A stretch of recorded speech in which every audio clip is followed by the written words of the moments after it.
Path of Night is an actual play Vampire the Masquerade podcast set in the world of darkness. We're all friends, we're here to have fun, but our story can include graphic violence, drug use, sexual content, and other mature themes. Content warnings can be found in the show notes.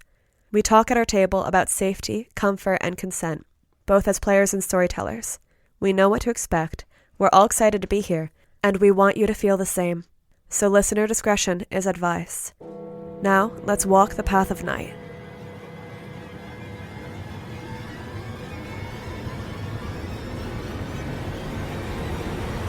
Last time, on Path of Night, Britta and the Talmaheira set out on their mission to destroy Vito Zantosa. They successfully made it past chantry defenses. Britta barely maintained her humanity after killing an acolyte. The others swept through, killing many Tremere. The group split. Britta discovered more and more signs of infestation of vicissitude, as well as a fleeing Reese. Reese offered a bargain to her to try to keep Vito alive. Perun arrived back to Britta changed. As she encountered the Zantosa, Perun echoed Vita. Meanwhile, at the prince's office, Johnny met up with Miles, Wynn, and Ira, and Johnny revealed that he had an unconscious werewolf in the trunk of his car. The group received a phone call.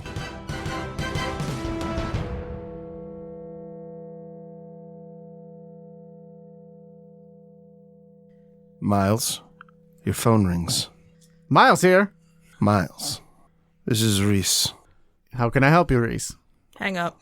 I think we have an unusual opportunity, in which you and I might help each other. All right. I'm listening. As a show of good faith, the Tremere supported your praxis claim.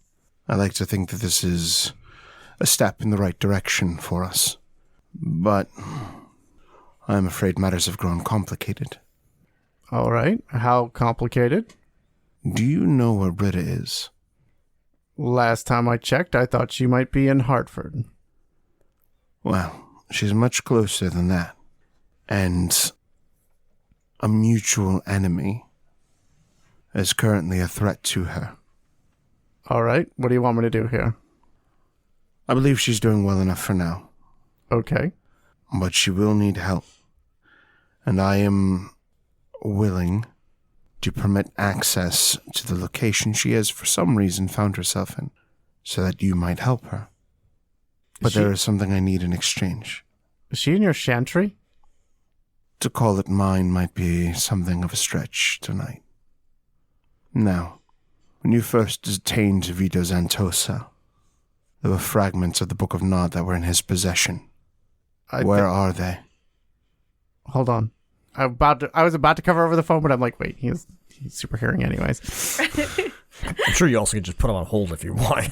I'll call you back. Click. Hold, please. I mute the phone, actually. Do we have any paperwork we found with Vito? This Reese is looking for it. I'm sorry, I have a werewolf unconscious in the back of my car, and you're on the phone with Reese talking about some bullshit paperwork? Britta is in the chantry. All right, Wait, well, what? that changes things a little bit. From the minute Miles said, "Hello, Reese," Ira has gone very still and is radiating snitch energy. Just very clearly like, this is a thing that I'm extremely interested in, and I am trying very hard and failing to pretend that I'm not that interested in what's going on right now. Wait, so Reese has Britta? No, she's in there. I thought she was with Pendragon. Who the fuck is watching her? I don't know. Oh God, it was Neil. It could be a thing, but he wants whatever paperwork we found with Vito. Okay, it was Neil and I had it. Neil took it. I don't think any of us got it back. If we got any of the stuff back that the Tremere seized, like when a bus happened to like steer in front of the cop car and crash the car that had his Khalif in it. Didn't we fax that to the Justicar's office? I don't personally remember any paperwork. I have Wynn. no idea how a fax works. And this is getting a little bit frustrating. Yeah. What kind of paperwork does Reese want? Johnny, can I get an intelligence about Laurel? Well, he didn't say nod out loud. He did not.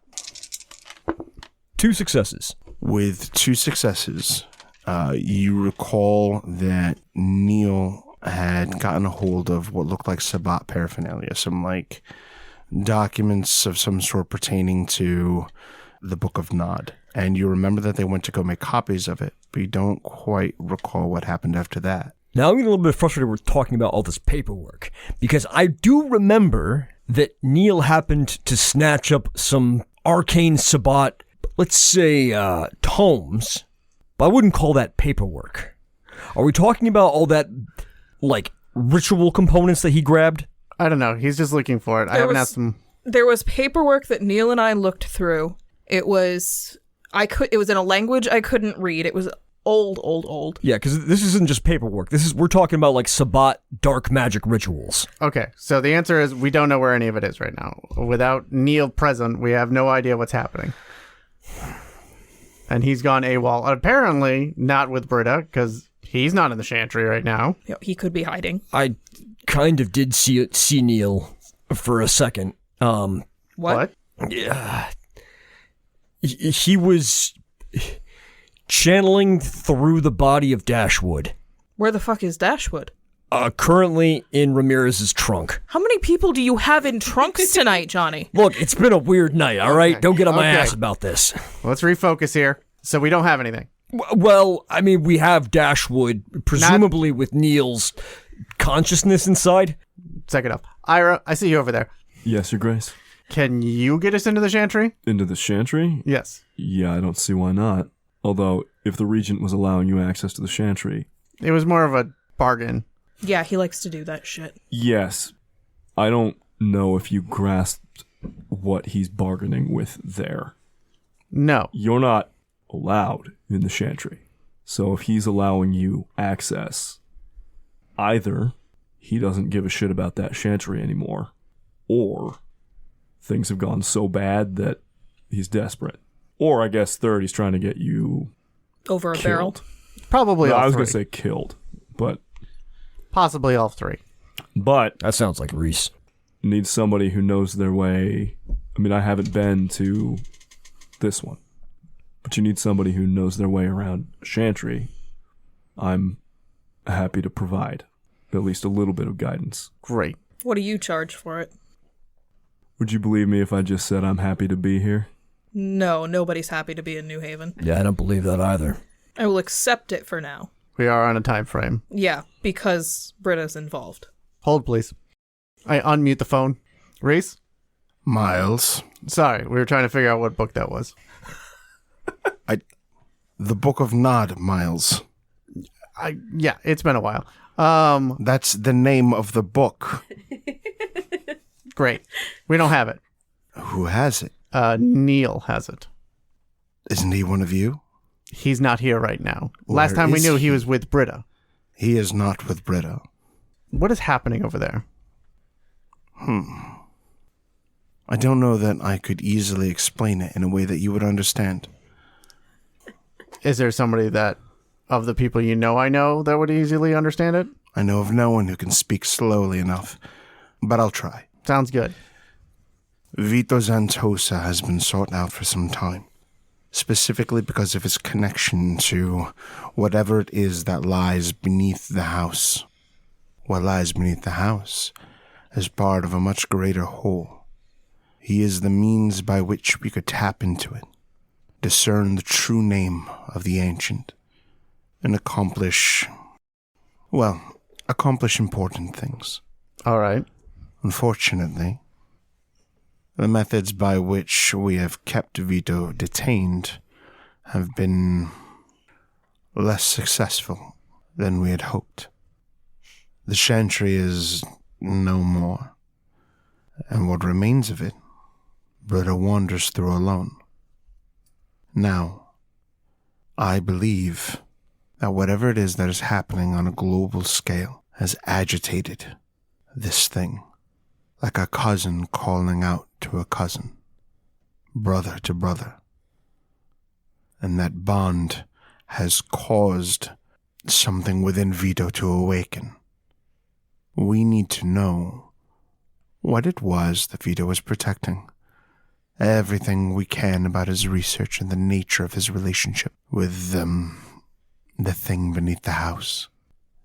If I can find out what that is, perhaps we can prevent, well, what seems to be the next step in all of this. All right. Well, if you let us in there, I will get Neil to give you the pages that we do have as soon as we locate them. I can make this arrangement. However, it is imperative that Vito Zantosa is kept alive. We'll do our best. I'd rather leave her there alone than risk him.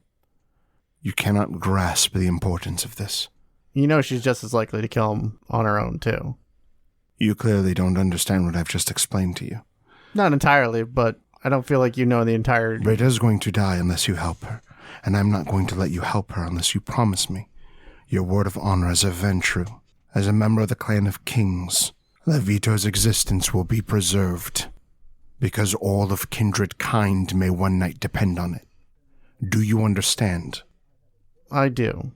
I've also been working on this And problem. do I have your word, your grace? I will keep him alive. Thank you. When you arrive to Yale University, I will have what remains escort you to the chantry. Great. I take it you won't be there? I'm there now. See you then. He hangs up. Wynn kind of like, as soon as Miles hangs up, puts up her hand. Don't tell me the specifics of what you promised.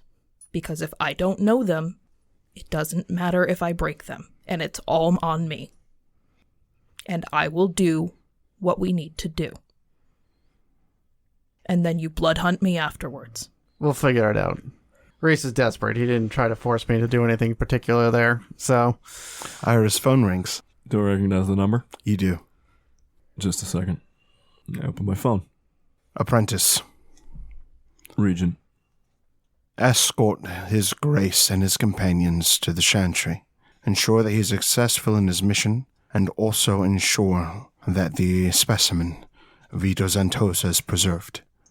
In the event that they should jeopardize Vito's existence, kill them. He hangs up. People don't say goodbye around here, do they? Don't tell me what he said to you either. Ira looks like he was about to say something, and then just shrugs and goes, You can tell the rest of us later. whatever you want, Sheriff. I want to get my girl out of there, and I want whatever's putting her in danger to die. And if that's the Regent, that more than suits me. You coming with us, or do you have other orders? No, Regent Reese doesn't really want to go there on his own. He has asked me to escort you there. Unsurprising. So the chantry seems to have a Zamitzi infestation. Zamitzi infestation. Like a hell house, sort of. Yeah, that's what I got the gist of. And Britta's in it. Correct. What's the plan? Gear up. We'll attach a phone number and drop the werewolf off at the edge of the forest and head to the chantry. We just don't have time for this. I don't know that that's a good idea either, though. What, do you want to leave it here? It's a lupine, Yes. and it's alive. Yes. What if... Okay, this is a... It was also frenzying in the middle of downtown New Haven. I've never heard about a lupine doing that unless it was brought there by the Sabbat, and I didn't see any hint that the Sabbat was there. Seneschal, can I ask a question?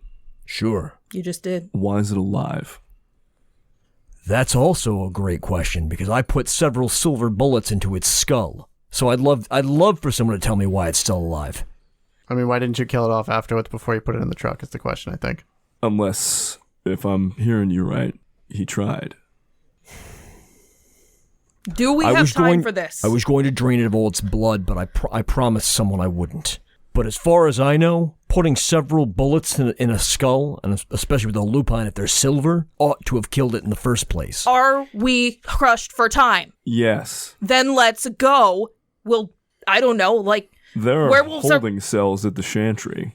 I don't want to bring a lupine into a Tzimisce-infested chantry, thanks very much. The Tzimisce-infested part does throw a wrench in that. Yeah, it fucking does. Take him to my shack. I don't give a shit. Well, that's also Tzimisce-infested. That's fair. All right, I can track Britta. Someone drive the thing to Wallingford and then meet us at the chantry when they can. We can just... If time is pressed, let's just head there. If he's out, he's out. It's what? What is the little freaking mountain here? Where are the woods over here? If you're talking about Sleeping Giant. Right. Well, just drop him off at the edge of Sleeping Giant. Or you can bind him, tape him, put some silver in his mouth or whatever the hell you got, and just throw him in a locked basement somewhere so we can deal with the problem. Do you think we have silver just laying around? For that matter, just binding him. I'm not sure you've ever seen a lupine Can you in put full rage. a wall or a girder or something on the trunk of the car? Enough. We are dropping him off and then going to the chantry. Fine, let's go. Thank you. You're the prince. And I'm the seneschal. Drop him off where exactly? Sleeping Giant? Yes. If we're pressed for time, taking a leisurely ride out to the mountain isn't exactly the best idea. We're going. Are we taking the car with the lupine in it? That also feels like a terrible plan. Kick him into the bay. That'll work. Look, this werewolf is my problem. I'll deal with it. I'll meet you all at the chantry. You brought him here. He is our problem now. I don't think that's the case, Wynn. I don't give a shit what you think. It's in our city now. It was in the city before I brought it here. Johnny said he's going to drop it off. Then why are we talking and walking? What are we doing here? Let's go. Right. You got more than a 2-seater? Yes, we have more than a 2-seater. Is it the Hummer or is it the SUV? We'll probably just take an SUV. And you said the chantry is infested like Hell House was? Yes. All right, I'll pick up a few things up on the way there. Great, we'll meet you there. Leave one of my numbers with him, the werewolf. We need to talk. Johnny kind of looks upset with that idea, but he kind of rolls his eyes like he doesn't have a better one, nods, and heads out. Wynn hasn't stopped moving towards the garage at this point.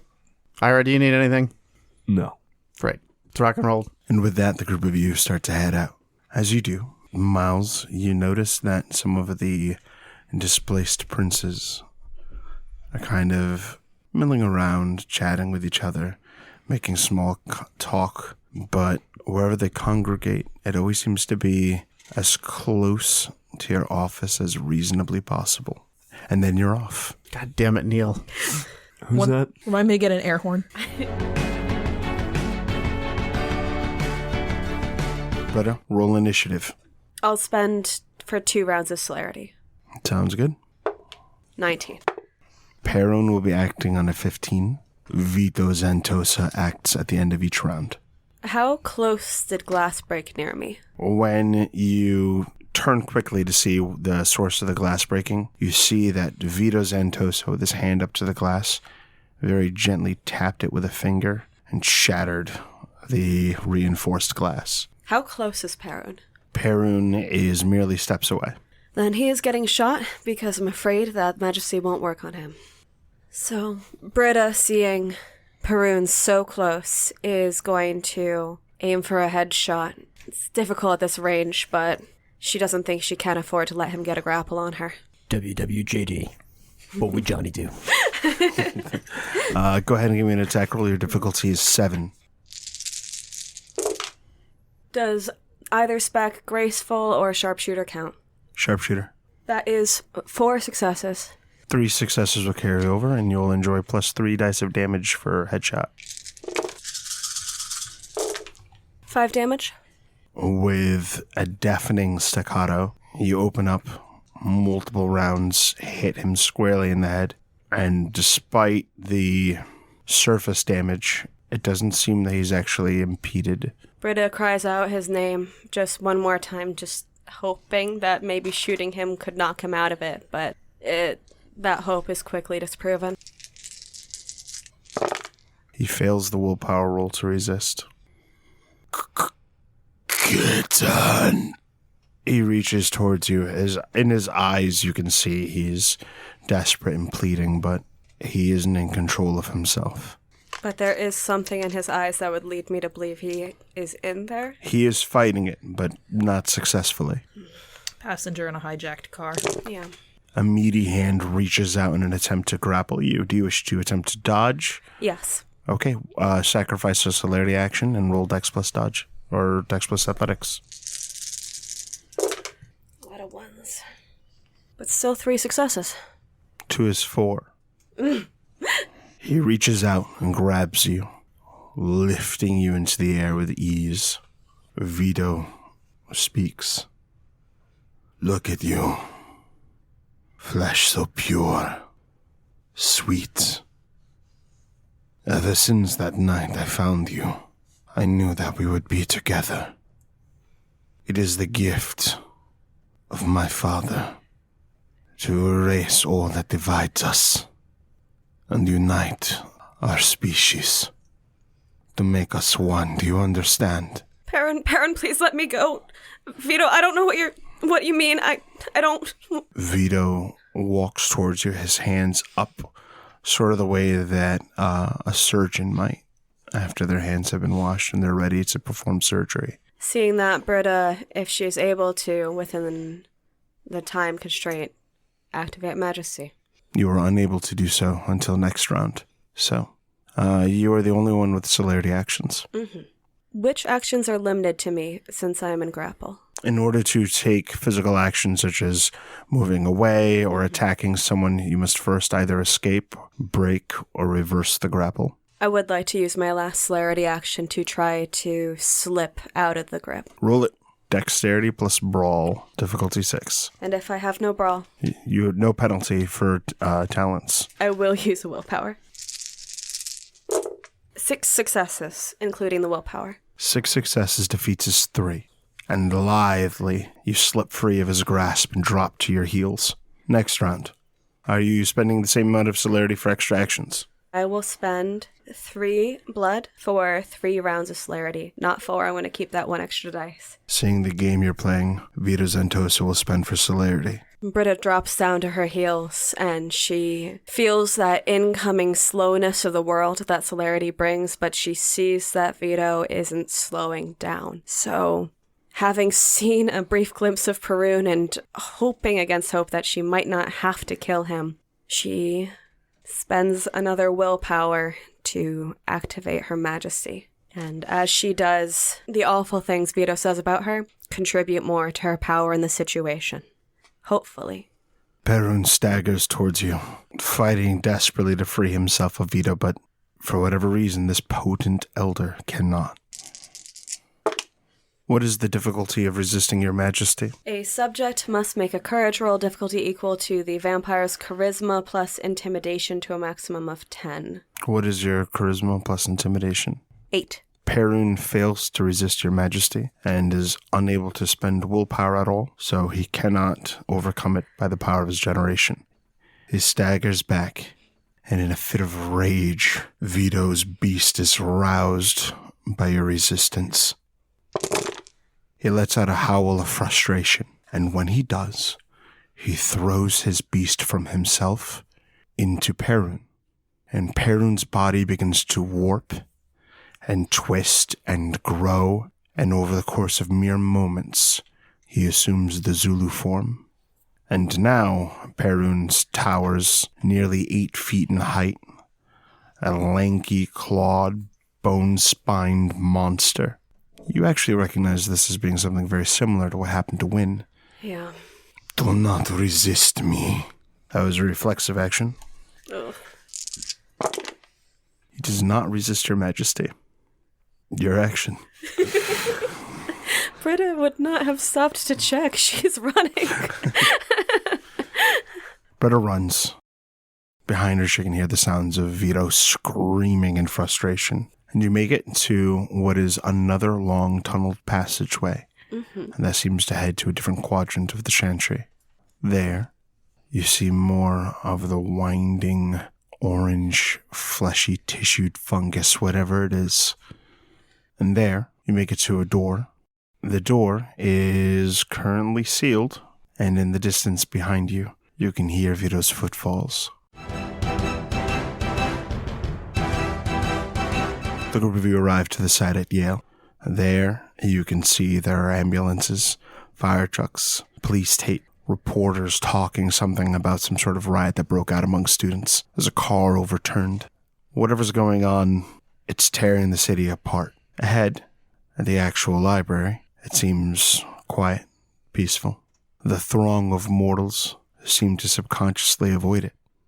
So Ira, Miles, and Wynn, the group of you are gathered, waiting for your fourth to arrive before you go in. So what's the plan? Chantries are fortified. There's going to be a lot to go on, but if it's a meatsy, I don't know much about the flesh crafters.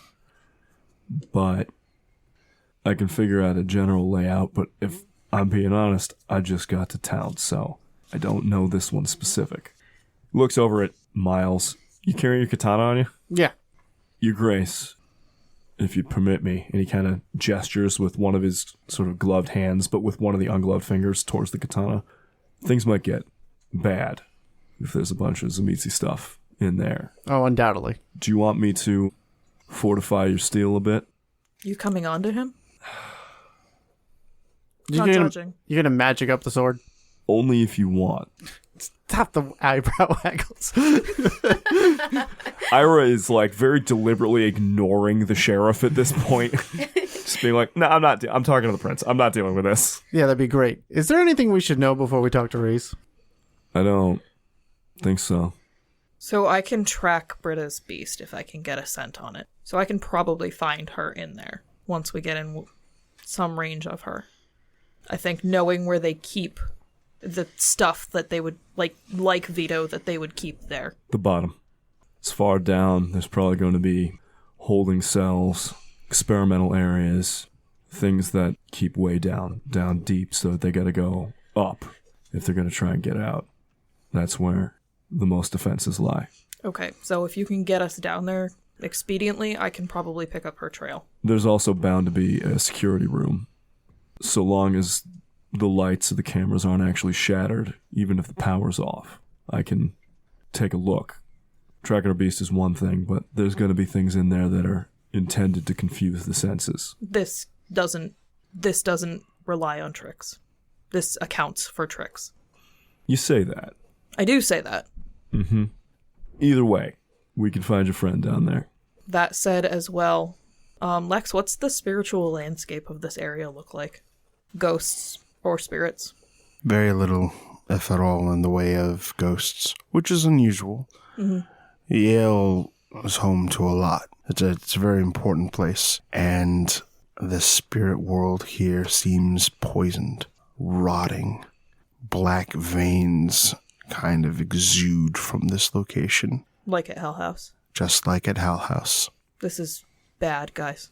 Wynn just kind of like mid-conversation kind of like just starts looking around. And she's clearly seeing things that are beyond the reporters and the police tape and the flipped cars. This is, for Ira, who hasn't known Wynn very long, it would be easy to assume things didn't rattled her very easily at this point. But for Miles, who knows that Wynn doesn't rattle super easily, she is a bit rattled.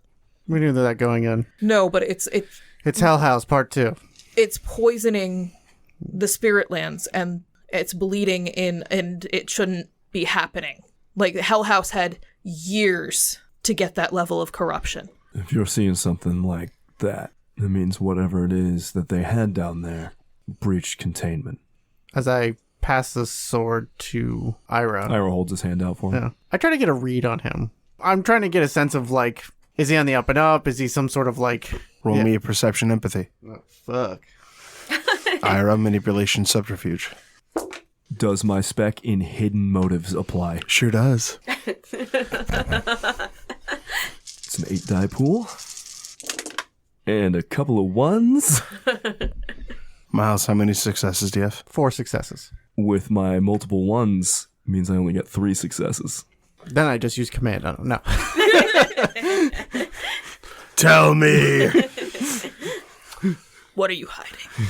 Ira is very clearly interested in more than just being a helpful guy. The sword thing is truly on the up and up, although he's also doing it clearly because he's seen you now go out of the office twice, both times with the katana, so he's also trying to do it as a way to butter you up. Great.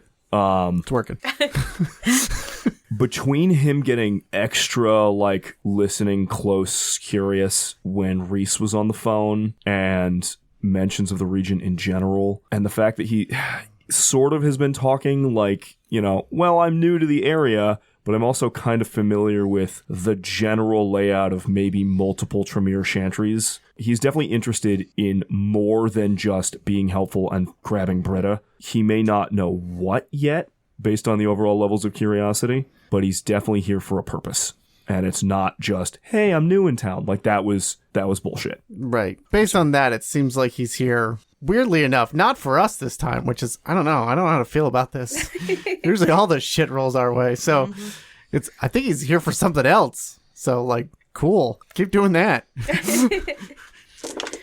Miles, your sword for the next scene will do an additional 4 dice of damage. Got it. It's actually as Ira is performing his magic in their little discreet corner away from prying eyes that Johnny arrives just in time to catch it. What does he see him doing with the blade? There is sort of he's like incanting under his breath and moving his fingers in these little geometric patterns, and then like tracing the fingers, specifically the fingers that don't have gloves over them, like don't have the leather of a glove over them, and are exposed over the metal of the blade. And you see like a little bit of like static discharge almost as he does it. The effect is actually pretty subtle.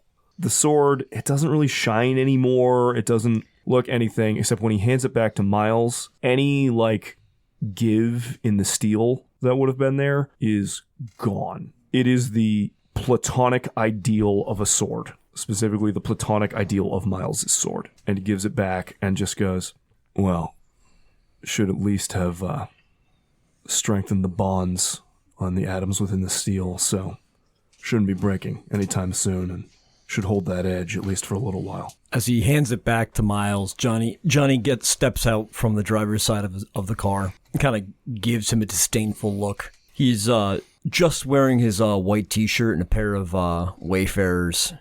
His leather jacket is in the back seat. He shuts the door, goes over, and starts fumbling around in the back seat. And you can see he takes out a armored vest that he puts on. Over the armored vest, he straps on a shoulder holster where he sits the revolver that he has into that. He then puts his leather jacket back on and fits a matte black axe to his back. And then he grabs a gym bag and takes the gym bag and lifts it up out of the vehicle. You can see that it actually looks like it weighs quite a bit. He brings that around to the trunk of the vehicle, where he opens up and pulls out a little red gas can. He shuts the trunk and sets both down on the back of it. Out of the gym bag, he pulls 2 fingerless leather gloves that he fits on, and then grabs a chainsaw that he opens the gas can to and starts filling up. Jesus Christ.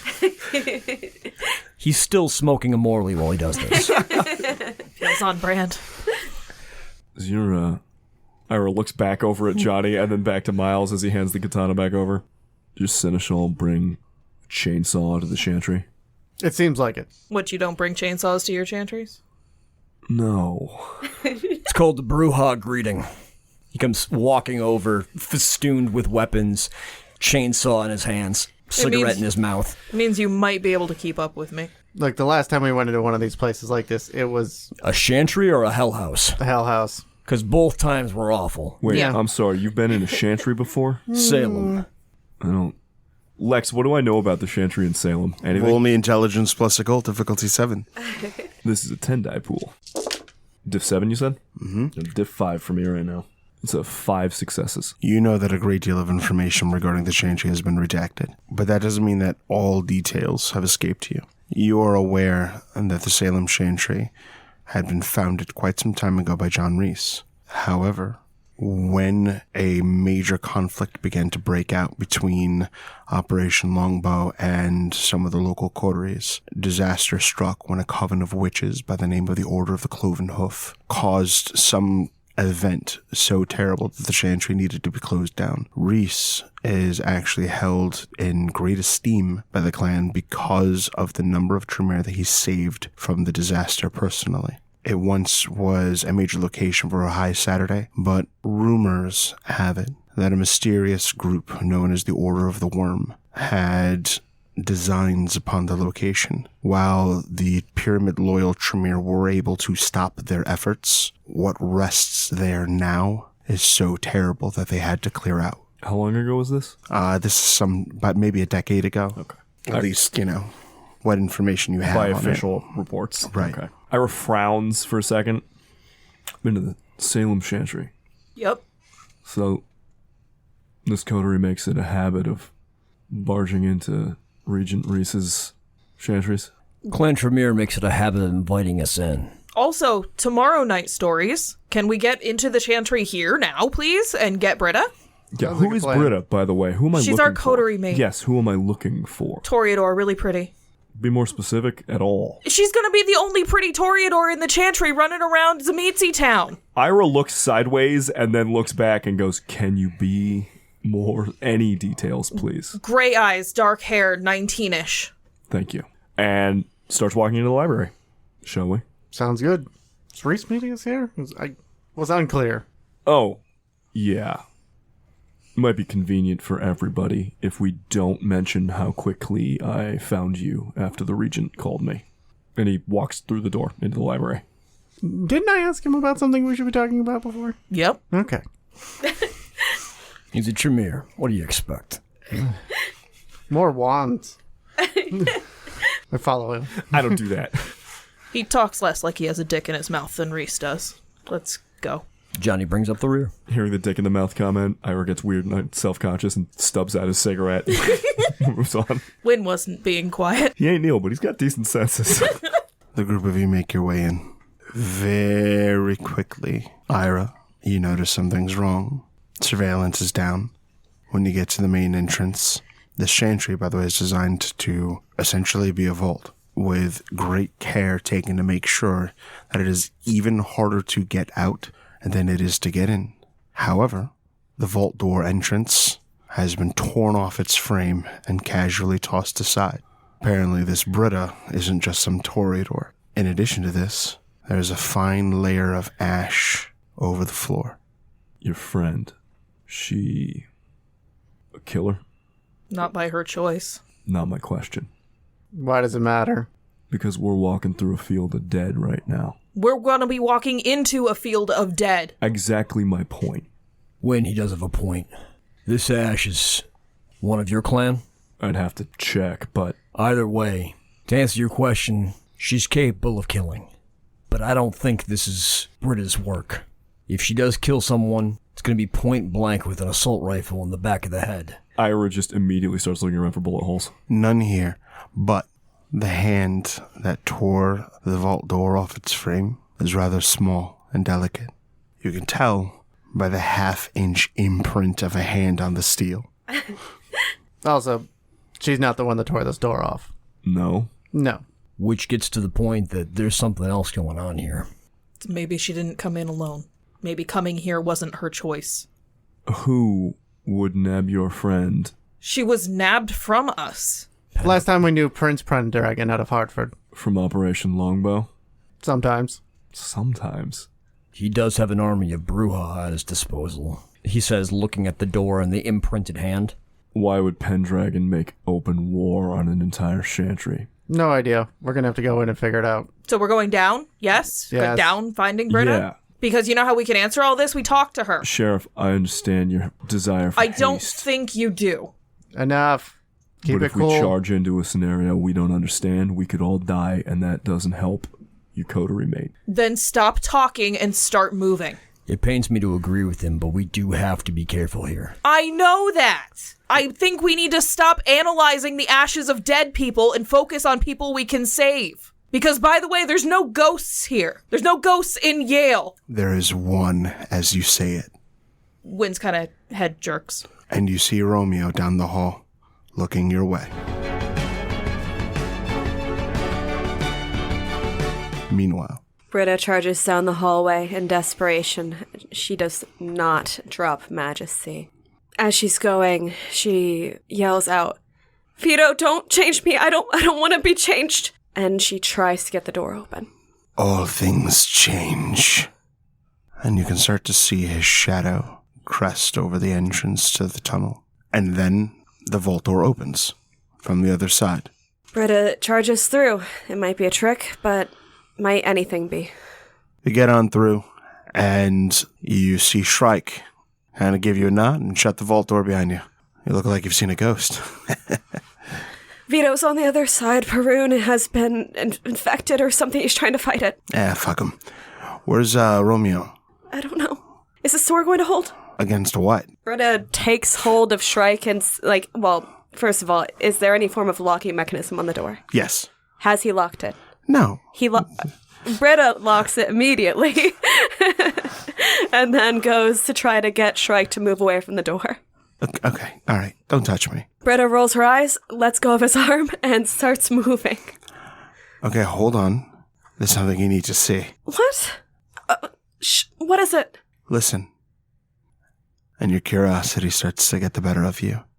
And when you extend your senses, you hear this mumbling coming from one of the cells, like a group of people. We're way underground, and no one's been checked in here for a while. But for some reason, some little gaggle of inmates seems to be aware of what's going on out there in the east. Britta looks over. Is this area infected with the orange?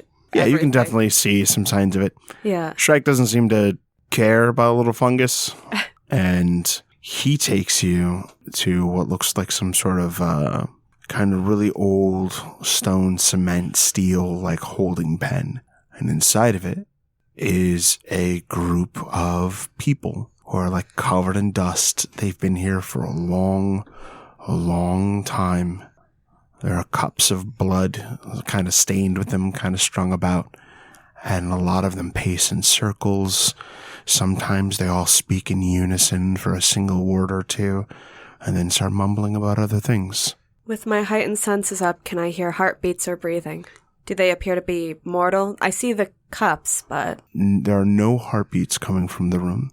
And when you look really close through this like slot that he's opened up so you can peer into the room, you can see clearly that they are infected. As some of them have these growths that kind of cause them to more wobble than walk. Some of them their faces are almost unrecognizable because of the mutations that they've experienced as a result of whatever it is that Vito has been doing. Britta's expression softens with pity and horror, but she tries to talk through the slot. Can you think for yourselves? They gasp, and a handful of them part. One steps forward and nervously scratches the back of his neck, and you recognize his body language. Neil. It is not Neil, but the way he walks, the way he looks at you, the way he worries visibly about you, you know that's Neil. Britta still raises her assault rifle to the slot. There's been too many tricks. Britta? Oh, God. Are you not Britta right now? I'm not Vito. You don't have to shoot me. Is it... Are you Britta, or are you like... No, I'm... Agent Britta? Are you... I'm so sorry. I tried... I tried to get him away from you. How are you? Are you okay? He didn't get you, did he? Oh, God, he didn't eat you. No, that's a stupid question. That's a stupid question, because you're standing right here. He obviously didn't eat you. Hang on. What? Are you okay? Neil?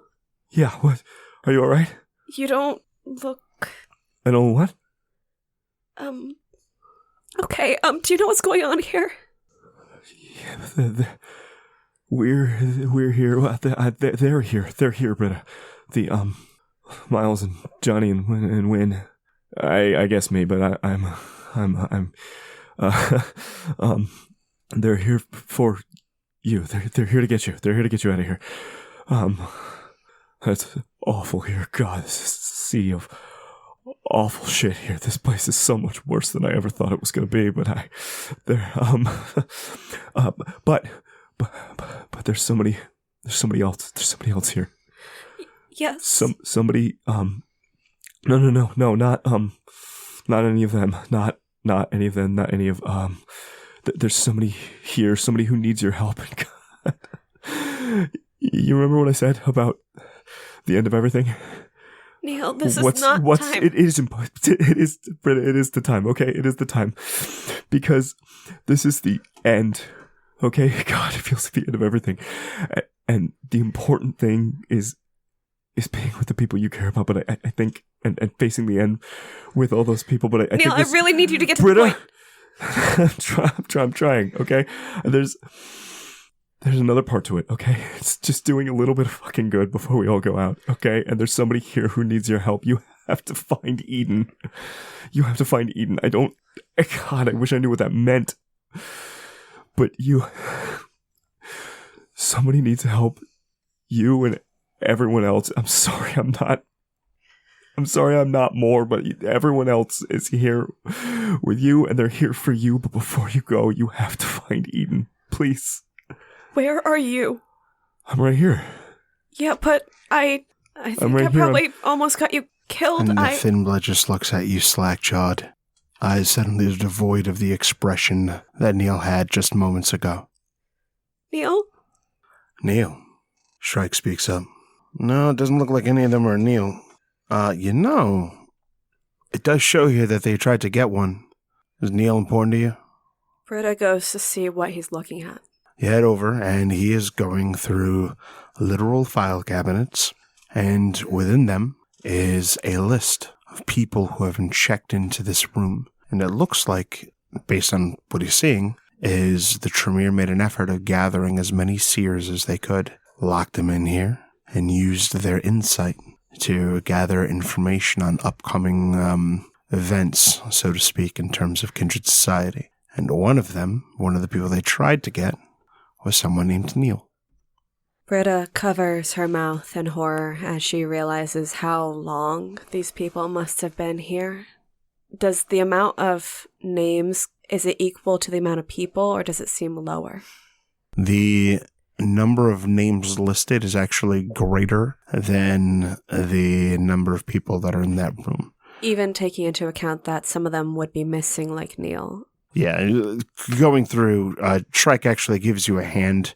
It seems like whenever Vito needed flesh, whatever that means, they just kind of grabbed a spare and threw them in. Britta automatically focused on the horror of the task, thanks Shrike, before there's a strange pause as it doesn't matter. She's focused on the task, and she looks back over, hurriedly just muttering yes to Shrike before going to the bar, the slot, right? That's the only place you can see through? Yeah, it's again like another big steel-like door with a slot that can slide open to interact. She looks to the thin blood and she says, "Do you know of an Eden?" Eden burned. Lilith. So far away from Eden. Eden near last daughter of Eve. Last daughter, and they start kind of nodding to each other. Is someone here named Eden, or? Ahi Lilitu. I have academics. Would that be helpful? This is more associated with your training, but yeah, I'll go ahead and allow for an academics. Give me a intelligence academics at difficulty 8. Alrighty. 2 successes. With 2 successes, you recall during your training those who worshipped Lilith would say it, and it translated to roughly, "All hail Lilith." And do I have any perspective on who this Lilith is? You are aware of her significance, her cultural significance among the mortal masses. You also know that she apparently has some sort of significance to vampire kind, but the details you don't know. Okay. Britta racks her mind, and she goes back to join Shrike where he was at the filing cabinets, looking for the women's names, if there's anything like an Eden or a Lilith. He puts his hands up and actually backs away. He's like, why don't you do the research for a bit? I'm going to go check on our teammates. How much research does there appear to be? There's a pretty decent number of filing cabinets.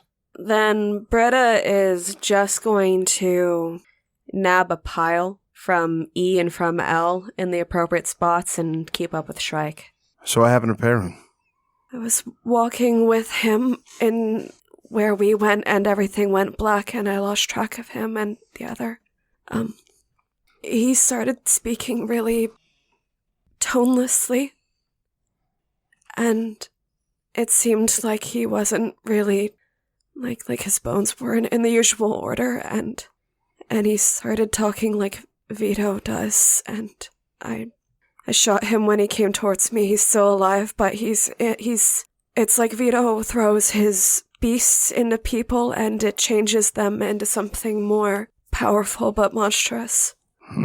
He kind of makes, probably for the first time, an honestly nervous face. We should get together the rest of the team.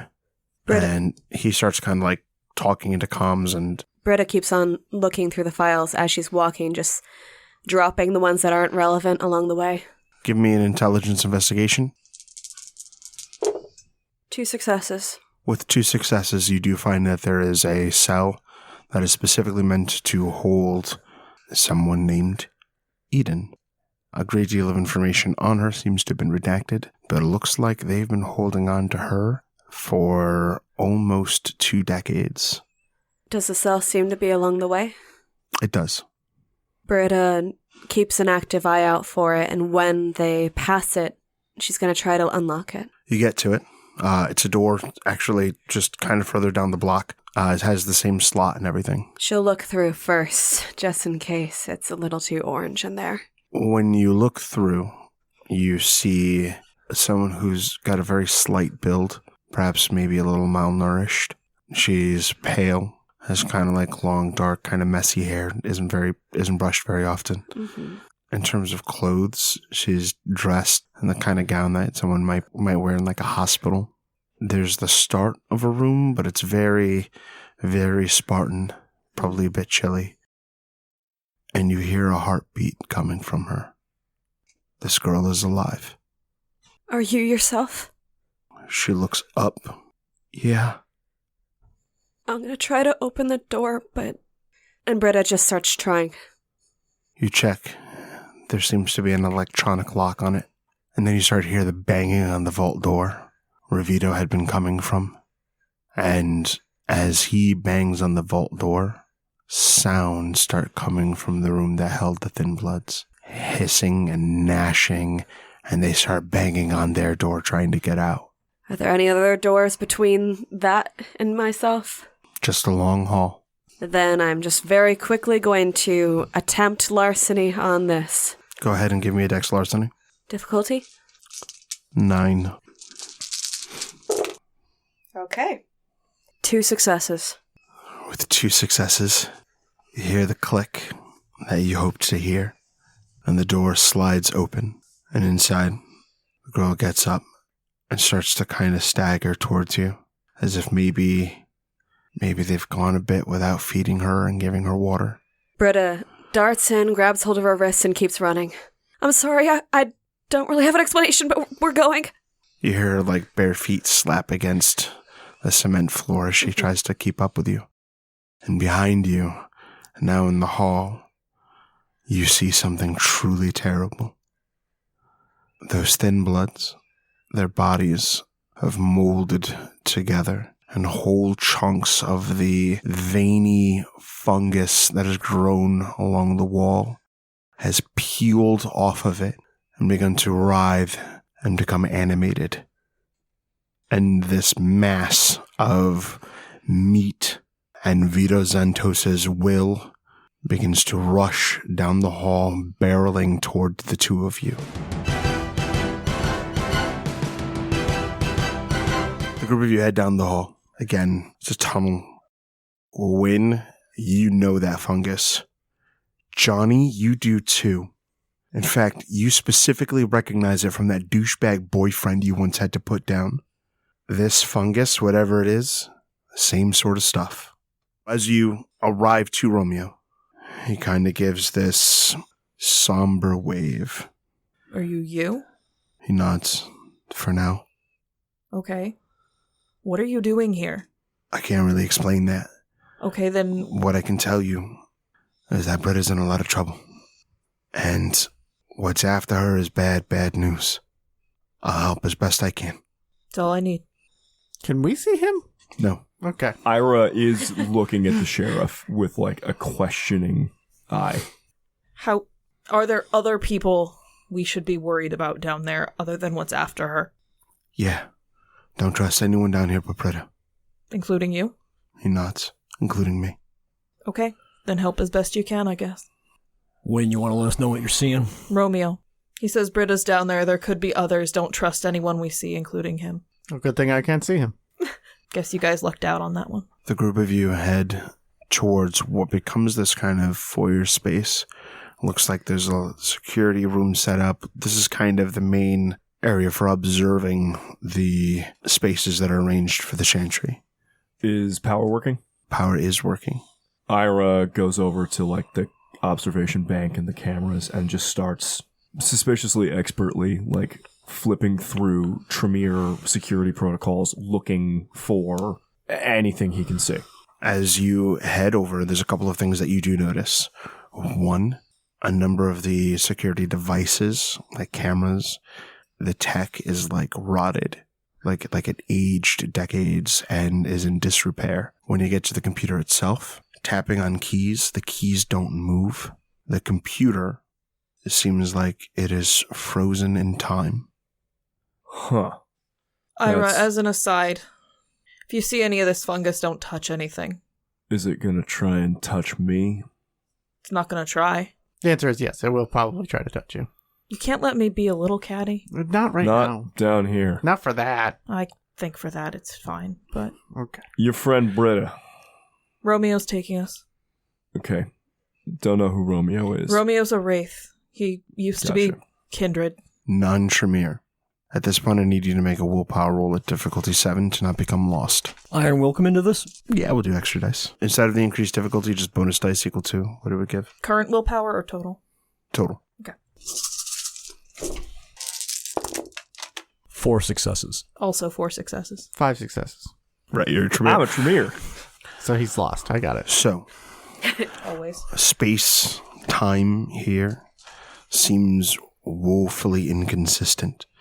And there are times where you guys are finding some sort of ambiance to this place, trying to disorient you and remove your ability to determine which way you're headed at any given moment. You push through, but are well aware that any slip up means that you can get lost in a room forever. This place has got a real bad vibe. Well, most times you're not welcome here. Feels fine if you're welcome. Hey, your friend Britta, Ira is continuing to like mash on buttons and just like get really simultaneously frustrated and curious. Like scientific curiosity mixed with like, why isn't it fucking working? He goes, your friend Britta, she just like a regular Toreador, or she fuck around with time or whatever the hell, and he's just like continuing to smash on the buttons. Somebody locked this in place. Like, I can't hit the keys, I can't hit shit. It's just full stasis. Not in her skill set. This None that ain't any thaumaturgy I recognize either. It's nothing that she's ever shown us, but it's very possible the mushrooms could be growing in and Who exactly was Romeo warning us about? other people that were here. Who else is here? We don't know. Someone besides Vito and besides Clan Tremere. Is Romeo still around? Romeo, can you give us any... I can't. Did Britta lock the computer in place? No. It wasn't Britta. Okay, well, doesn't really help us a whole lot here. No, it doesn't, so let's keep going.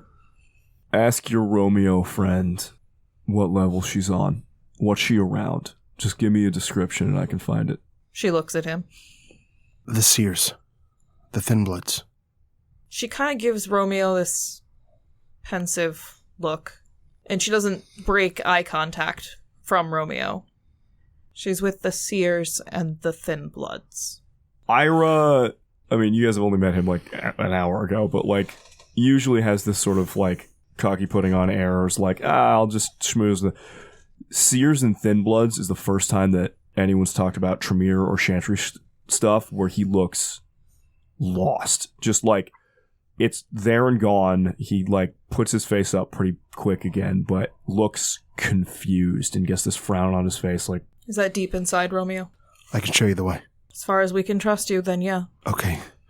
Let's end the lights go out. Power is gone. everything becomes pitch black, and the group of you can hear this familiar skittering. Hold on. Wynn spends a blood and pops gangrel eyes. Lex, Yo, this place is like a fucking lab, right? Are there like just entubed power cables on the walls or anything like that? yeah. Okay. Hey, watch your eyes for a sec. I'm gonna get the lights back on. Do it quick. Combat starts. Roll initiative. Fuck. Just so everyone's aware, blind fighting rules mean that all of your combat rolls are at +2 difficulty. Am I blind fighting? You are not. Sweet. Johnny, be real careful with that chainsaw, please. That's 13. Johnny will spend 3 blood on extra actions, and that will leave me with a 18. Drawing my katana, that'll put me at 22. Fuck yeah. I am not using focus mind to act a little bit faster, so I'm gonna be at a big ol' 9. Miles, you can't see the problem, but you can hear them. It's your action. I'm going to cut the problem. You may make your attack a difficulty 8. Looks like 1 success. You may roll damage. Remember, you're +4. 8 damage. You hear a loud squelching sound combined with that of a coconut being sliced open. And then roll to soak a single level of aggravated damage as something sizzling hot splashes against your flesh. Wow. 7 successes? Doesn't hurt. Am I getting an acid impression? Yes. No. Very literally. It has acid, blood, internals, something. What? Johnny, you're not totally sure what you just said, but it's your turn. Johnny is going to take a drag on his Morley as he pulls the ripcord on the chainsaw. As it kicks into life, and a loud growling rumble fills the chamber. You better get those lights working fast, Ira. And he guns the chainsaw. That's my action. Wynn. What am I seeing? Yes. You see something that looks like melon-sized ticks, their bodies. These fuckers again. But their legs are long and spindly like that of a daddy long legs, and they move very gracefully. And these things come clicking, and lining their backs and the sides of their jaws are these fingers. And you saw, when Miles hit it, that it was reaching, and as it brushed against his skin, his flesh rippled for just a moment. These things are flesh crafters. And when he split it open, he revealed that its core is made from like some sort of humanoid skull. And within, the juices kind of came bursting out this orangey white kind of hot pus that sizzled against his flesh. There's a dozen of them in here. I think I'm going to start by spending a blood for my claws. Where is Ira? Ira is over by the computers looking for... He's kind of reaching around where there's a collection of cables. Okay. Wynn will move to cover Ira as he is doing... He had said he was going to get the lights on, and that will increase our odds of success immeasurably. So she's going to move over by him and give him some cover. And as she moves her horrifying fingernails, just to say that they elongate does not do credit to how horrifying they become. The edges of her nails, where the skin meets the nail, splits as they grow past where she can reasonably hold nails. You know, it would probably bleed and be horrifying to anyone else, but this is almost meditative for her at this point. And she steps in to guard Ira and says, "Guys, they're like the ticks from Hell House, but longer legs, and they can flesh craft. They have fingers, don't let them touch you." What's the layout of this room? It's dark. They coming through a single door or something like that? Are they? They came in through these vent shafts that are in the area and through other entrances to the room. So they're all over. Got it. They're all over. There's not a single entrance point. They're coming in from everywhere. There are about a dozen. Ira looks at us. Okay. Make sure you're not touching at me and watch your eyes. I'm going to get the lights on. And Lex, I'm going to light myself up. Cast. Well, I only need one success, but 6 successes.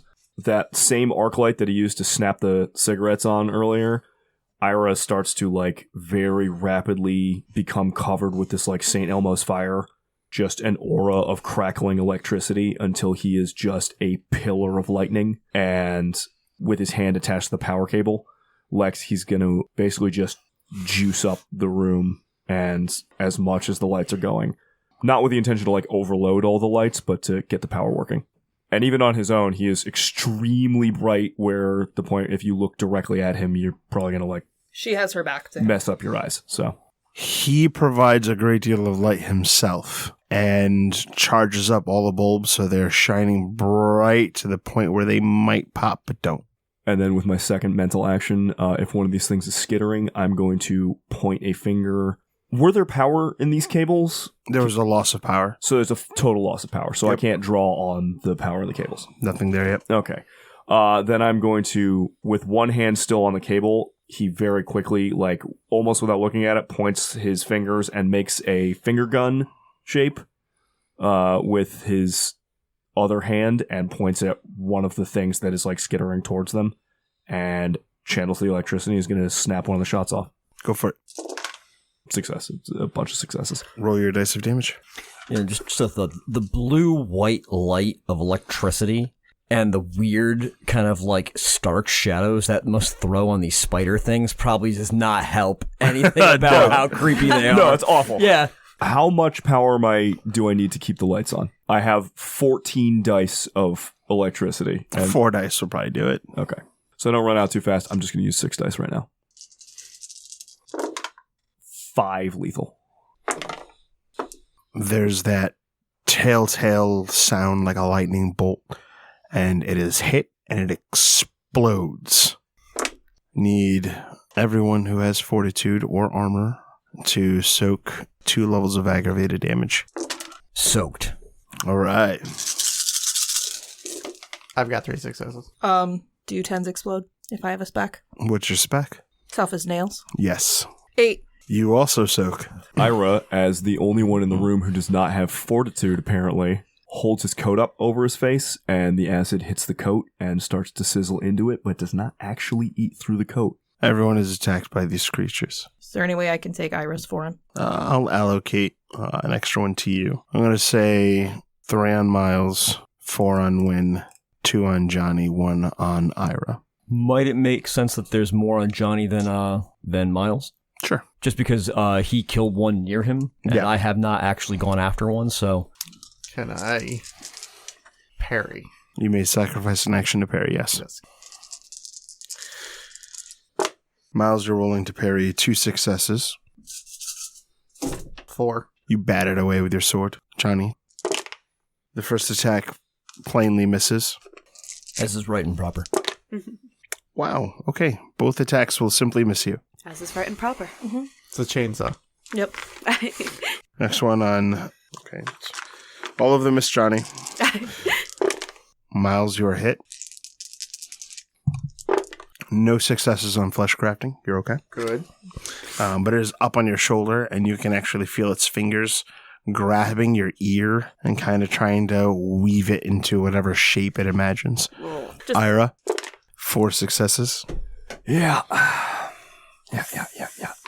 If it touches me, it automatically takes lightning damage. Roll the damage. Is that before or after the It visitation? leaps on you and explodes. It's only 1 die. High voltage. Yeah. It soaks 2. Yeah, well, It's only 1. Good try. I don't have to do anything for that, so like... Worth it. As 1 success to fleshcraft. Ira, you will suffer 1 health level of damage that might be healable like ag, depending on a few factors. Otherwise, it's permanent. The fuck does that mean? But whole sections of your face are peeled away and knitted into like drooping jowls that hang from the bottom of your chin. Oh, Ira freaks the fuck out. Like, this is not the kind of shit he does. Actually, yeah, give me a courage check. I can't rush right. Oh, then you're good. When Wynn sees what it does and that Ira has no defense other than his pretty coat, she throws an arm out in front to intercept another attack on him. It fails. Wynn has 3 successes on you. You will lose 2 health levels. Am I soaking? No. As it simply takes an ear and the inner portions of your hearing mechanism, drum and all. I got 2 more on you. 1 success. It has 2 successes to fleshcraft you further. The other one leaps onto you and starts pulling all of the flesh from your hip and on the side and starts to break it down to simple muscle and fat tissues, spraying it against the wall. The next one is 3 successes. Mm-hmm. This has 4 successes to strip health levels from you. Okay. These are absolutely unsoakable, too? Yeah. Oh, fuck. So she has 1 left before, and that is in cap. Okay, you're still up. Holy shit. I have a question about how these things are moving. They're skittering around, sort of spider-like, but are they crawling up walls like spiders, or do they seem to have to walk on the floor? And They do seem to have to walk on the floor. Okay, good to know. Celerity actions. So Wynn, after this onslaught, just kind of gives this grunting sound, and her glowing eyes close for just a minute, and then she opens up with just resolve to stay on her feet as long as possible. Get out of the room. We gotta get out of here. You're keeping the lights on. I'll keep the lights on. You're keeping them alive. With me. Everyone's gotta get out of here. Well, Johnny is going to chop apart the 3 things in front of him. Let's go. I don't suppose Swift would apply here. Hell yeah, go for All it. right. That's extra gross. You're not trying to be graceful. You're just rushing around the room, waving that motherfucker around. 8 successes to hit the first one. God damn. Okay, 7 will carry over. It is strength plus 4 aggravated damage. God, Jesus Christ. 6 levels of aggravated damage. It bursts into horrific mess, and this crawling, hissing cyst splashes the area around it, but most of the spray lands harmlessly against your jacket. Let's do this 2 more times. Holy shit. That was all but 1 success on that, so that's another 8 successes. Okay, 7 carry over. Last time I had a couple of 10s, but this time it was just all fucking successes. Jesus. Not as good as last time, though. 7 successes. Actually, it was better. You're going to roll soak against 1 point of aggravated damage. Is my armor degrading at all? No. 2 successes. Okay, you absorb the damage. A mere 3 successes this time. 6 levels of aggravated damage. Roll to soak 2 levels of aggravated damage as the chainsaw crunches and squelches this thing into nothingness. 4 successes, but 2 1s, so I actually only soak 2. Okay, that's all of it. Oh, I thought you said there was 3 levels of ag. 2. Oh, never mind. I barely soaked 2. We go to round 2. Miles. I will split into 3 attacks. Let's go, Miles. Hell yeah. First one is no good. Second one is 3 successes. 2 carry over into damage. And 2 successes on the last one. 6 damage on the first one. 5 damage on the second one. Both of them are destroyed. I need you to roll soak versus 1 ag and roll soak against 2 ag. First one is soaked with 3. 5 or 6 on the second one. Okay. 2 more are destroyed. Johnny, your go. Johnny is also going to split into 3 attacks. Actually, so I'm only spending blood for 1 celerity this turn, meaning my attack pool is Dex 5, 4 celerity, 3 melee. So that's 12. If I split into 4, that would be 3 dice per, right? Yes. That's some chancy math. Well, now he's sold on it. Yeah, let's fucking do this. I don't know what you're going for there, Tim. Never tell me the odds, because I will take the worst ones possible. Johnny roars and starts swinging the chainsaw about in wild arcs. First one's botch. God damn it. Oh God, if you hit me. Okay, everybody. Hold on. Everyone who is not Johnny needs to roll a d10. Let me know what you get. And once we determine who rolled the lowest, That and everyone. I will say what happens next. Yeah, you too, Britta. You never know where this chainsaw's going to end up. 7. Oh, no, I got 7, too. That's a 1 on a d10 from old Ira. All right. Johnny. Roll damage at a -3 die penalty. For the record, I have 2 more health charges in this coat before it gets shredded. Oh, no. For the record, how does so the you want me to electricity? roll what? Strength plus 1 die? Mm-hmm. Okay. Yeah, it's not really like an accurate, purposeful strike. It's Yeah, just it probably kind bounced of off the clipped him. carapace. And Yeah. It's more like the backswing was a bit of an issue there. 6 egg. That is way less than I expected.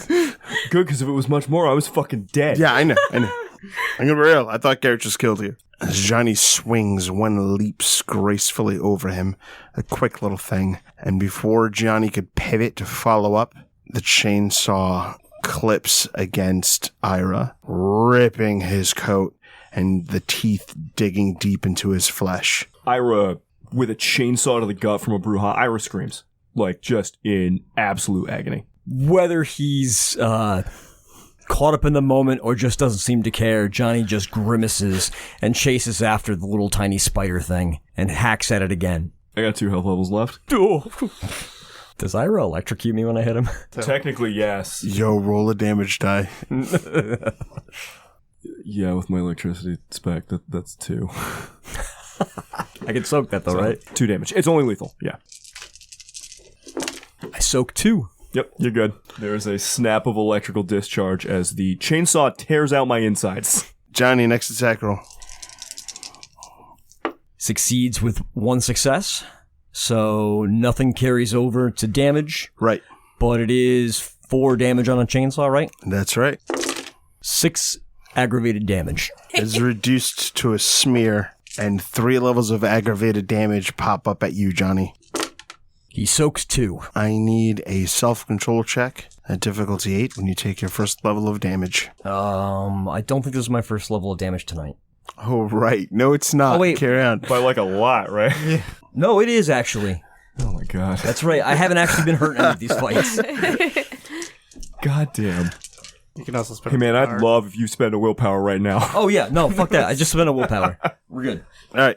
Sounds good. This is the time. Johnny, is that all of your attacks? Do you still have one more? I still have 2 more. Yep. Oh, yeah.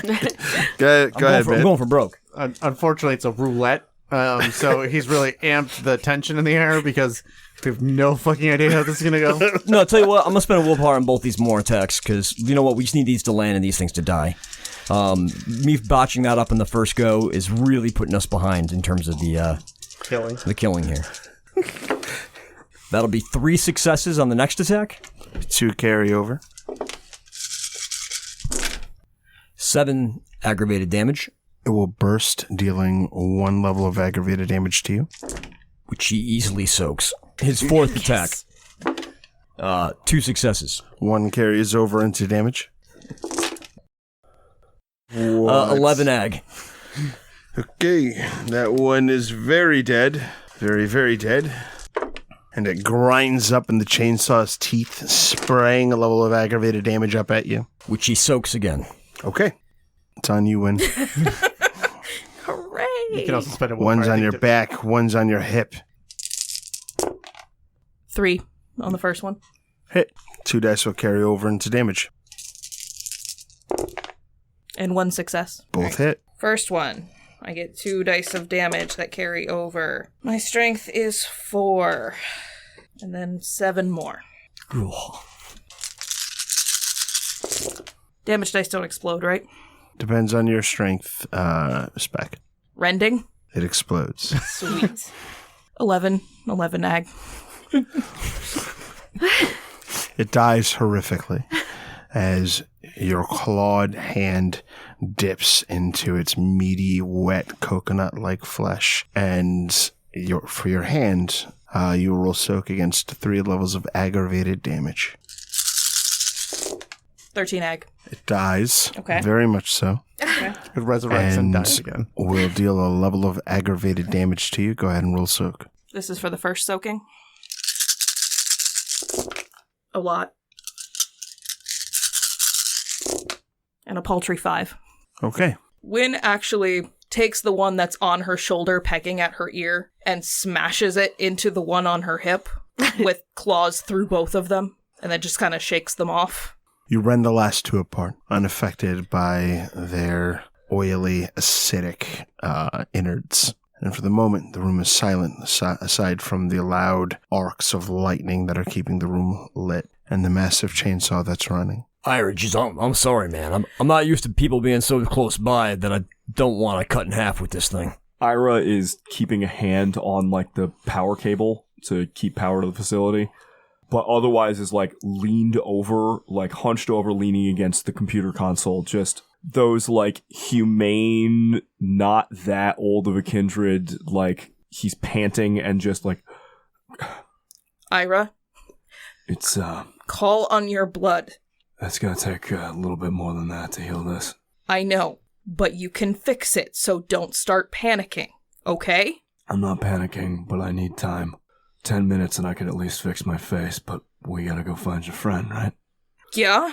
He looks around and he looks at the, like, fucking horrible Zamitzi shit. And just in a moment where, like, the mask slips a little bit more again, it just goes, the fuck were they doing here?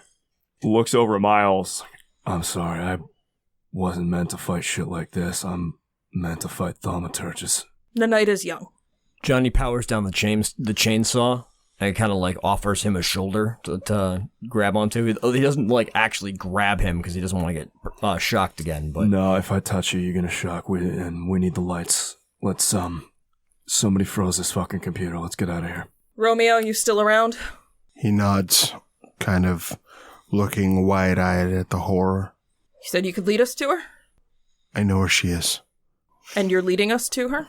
Yeah. Okay. You said not to trust. I'm doubling down. I understand. It's okay. I get it.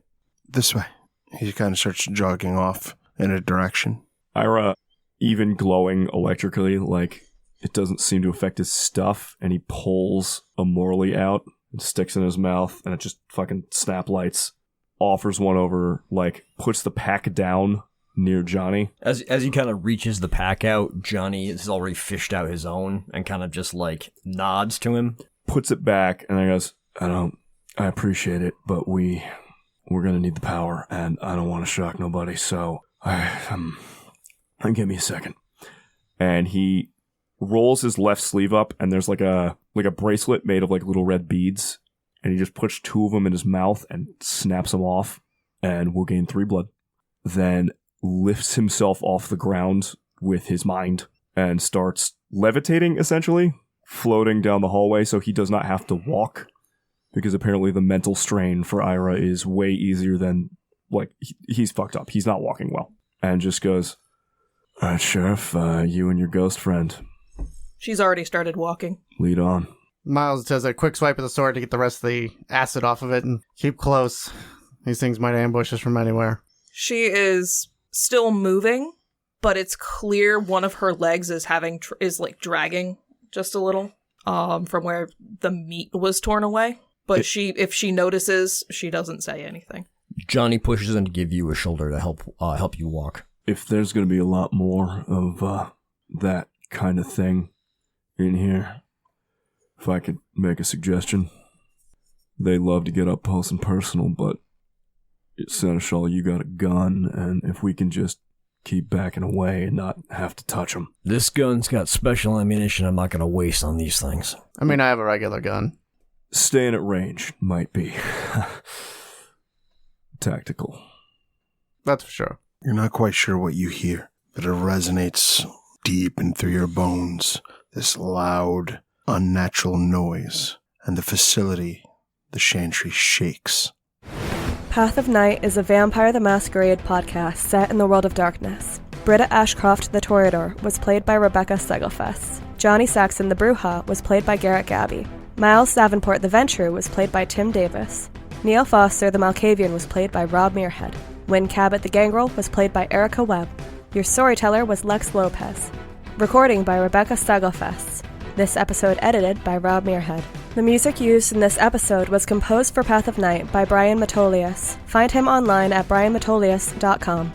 Path of Night uses the 20th anniversary edition of Vampire the Masquerade with a few limited house rules. Vampire the Masquerade and the World of Darkness are owned by Paradox Interactive. Make sure to subscribe to us on Spotify, Apple Podcasts, or wherever you get your podcasts. We can be found on YouTube at youtube.com/@pathofnight. You can help support the show on coffee.com/pathofnight. Find us on twitter.com/pathofnightpod, on facebook.com/pathofnightpodcasts, or email us at pathofnightpodcasts@gmail.com. See you next time, Kindred. That was a 5-die pull for me, by the way. Damn. Did you have any specs? I got 8 dice with a No. spec. Also, Ira, Not yet. I seem to have been bleeding out of my hand. Would you mind cleaning that up? With your mouth. With your Of course I was going to go there. I'm a Tremere. That's No, where I was thank going, you. too. We're on the same page. That's so bad for me. Team Zoo Crew. Just drink it up, you little Tremere bitch.